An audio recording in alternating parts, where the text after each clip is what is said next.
Welcome to another edition of MMA WireTap. This edition I'll be covering stuff from UFC 112 finally being official, to some huge news for Dream fans out there, and another big fight added to UFC 113. Check it out. I wanna show all of my haters love. This song's for you.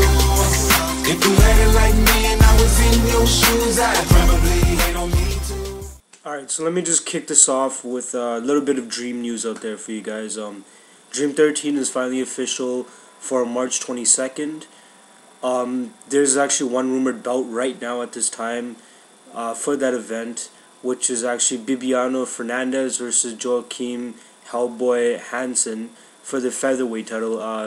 Hansen will be dropping down for this belt only because he wants to take on Fernandez and add that belt to his collection. UFC 112 has just officially been announced with 3 belts on it. Well, obviously they're gonna add more, but while they announced it being official in Abu Dhabi, they also announced these 3 matchups as well, which have been rumored for a while now, so it's not that big of a surprise. But MMA fans should be happy to know that these fights are actually happening. Renzo Gracie versus Matt Hughes. Frankie Edgar is actually taking on BJ Penn for the lightweight title, and the long-rumored bout, Anderson Silva is finally taking on Vitor Belfort for the middleweight title. So far, it looks like a pretty damn good card. Many people would say that both the title fights are lopsided for either contender, but you never know what can happen nowadays. Like I said in my last videos, contenders could just be made just like that. You never know what could happen in these few months of training that they have. But like I'm saying, I'm not saying that Frank Edgar and Vitor Belfort are going to take the title, but anything is possible. Anything is possible!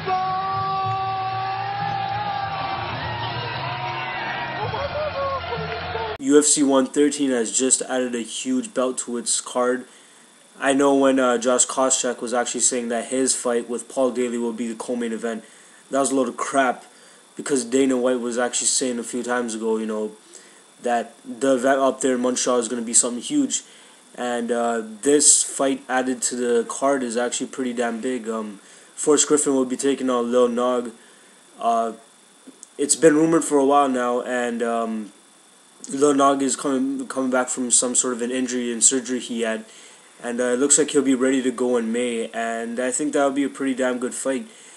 I personally can't choose one person to win out of this because I really like both the fighters.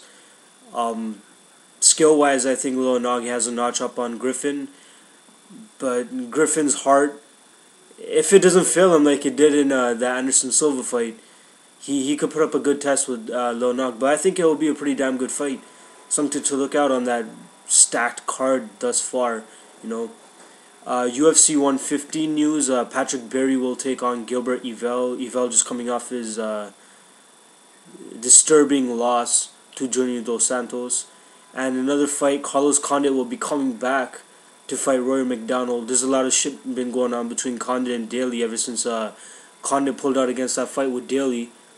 Condit's, he knows that Daly's going to be in line for him. If he can run through Rory McDonald, Daly could be next. If Daly does beat Koscheck and Condit does beat McDonald, Daly puts himself in line to be a contender. But I'm sure all the shit talking between Condit and Daly will put up for a good fight and will attract a lot of MMA fans. I know I want to be watching that fight, so we'll see what happens with that. In other news, due to his poor performances against Steve Cantwell and Kyle Kingsbury, Razak Al Hassan has been released by the UFC. He came into the UFC with a 7-0 record, but after losing to those 2 fights, they've released him due to his poor performance. Chuck Liddell has announced his coaches for the Ultimate Fighter 11 season that is coming up right now. His coaching staff will consist of John Hackelman, who is a longtime trainer of his, former Olympic gold medal boxer Howard Davis Jr., Jiu-Jitsu ace Scott Epstein, and this is sort of a controversial selection right here, Strikeforce champ Jake Shields. Liddell actually asked Dana White if it was possible for him to bring Jake Shields onto the show, and he said it was perfectly fine. So there's no bad blood right there. But a lot of people would see that as sort of as a little dispute right there. Strikeforce and UFC, whatever. As long as he was allowed to get on there, that's cool. Ortiz actually announced his coaches quickly right after Liddell did. He has WEC fighter Rob McCullough on his staff, trainer Saul Solis on his staff, and Jiu-Jitsu Judo black belt Kleber Luciano. In other news, there's rumors swirling around about King Mohammed Lal taking on Gegard Mousasi sometime soon in Strikeforce. I think that would be a really good test for King Mo. There's a lot of hype going around about him. There's a lot of hype going around Mousasi as well, so I think this is a good test for both of them. But I think this is King Mo needs this victory more than Mousasi does. Mousasi is a more proven fighter than he is. But personally, I would choose Mousasi to win this. I don't believe the hype of King Mo thus far. I'm not taking anything away from him. I think he's a really good, talented fighter, but he hasn't proven himself against anybody with a name thus far. And I think this is, like I said, a great fight for both of them. In other news, in big news actually, Dream has planned 7 events for this year. So that's some good news for you Dream fans out there. The first being Dream 13, taking place on March 22nd. Just a quick rundown. Dream 14 will be in April, Dream 15 May, Dream 16 July, Dream 17 September, Dream 18 October, and as they usually do now, Dynamite 2010 will be taking place on December 31st.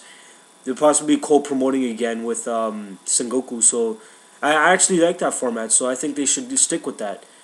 And also, they were talking about having a light heavyweight tournament, which would also include Gegard Mousasi to participate in that event. I think that's a really good...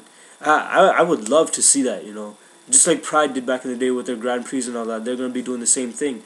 So I'd love to see something like that. Also, they said they'll be crowning a new middleweight champion this year in Dream, and also the first ever heavyweight champion. So, huge year for Dream coming up, They're just a company starting off about a year or two ago, and I think this will be a huge year for them to just pop back into the MMA scene. I think they're already up there, but a lot of people aren't taking notice. I strictly took notice because of Dynamite 2009. So I hope this will be a huge year for them. They deserve it. They got some huge talent over there, and it'll be great for the company.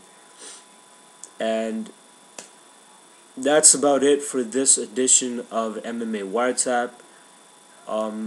Love to get your comments and suggestions on these bits of news that I got. And I'll see you guys next time. Peace.